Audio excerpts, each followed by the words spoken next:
तीसरे वनडे में न्यूजीलैंड का पाकिस्तान को जीत के लिए 265 रन का हदफ। पाकिस्तानी बैट्समैनों की जिम्मेदाराना बैटिंग, इमामुल हक सर पर बॉल लगने से जख्मी।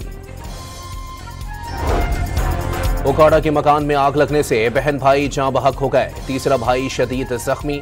घर में आग मच्छर भगाने के कॉइल से लगी, वालिदैन भी घर पर मौजूद नहीं थे।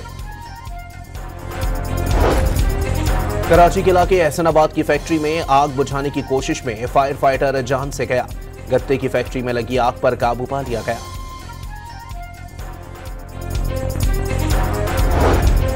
शांगला में सयाहों की कार खाई में गिर गई, 4 अफराद जाँ बहक और 1 जख्मी।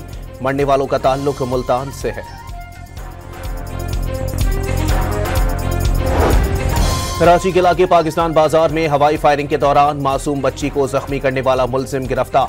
वाकये की सीसीटीवी फुटेज मंजर आम पर आ गई। पाकिस्तान का अफगानिस्तान से दहशतगर्द तंजीमों की कार्रवाइयों पर इजहार तशवीश। दहशतगर्द तंजीमें नेटो का छोड़ा हुआ असलहा इस्तेमाल कर रही हैं। पाकिस्तानी काउंसलर का सलामती काउंसिल से खिताब। कोयटा में 3 रोज बाद मोबाइल फोन इंटरनेट सर्विस बहाल। हुकूमत बलोचिस्तान ने सिक्योरिटी खदशात पर सर्विस मुअत्तल की थी। बिलावल भुट्टो ने वजीर आजम से कैनाल से मंसूबा वापस लेने का मुतालबा कर दिया। अवाम नहरें नहीं चाहते तो पीपल्स पार्टी हुकूमत का साथ नहीं देगी। जियाले चेयरमैन का भुट्टो की बरसी पर गड़ी खुदा बख्श में जलसे से खिताब। लाहौर हाईकोर्ट में एक्स बंदिश के खिलाफ दायर दरखास्तें समाअत के लिए मुकर्रर।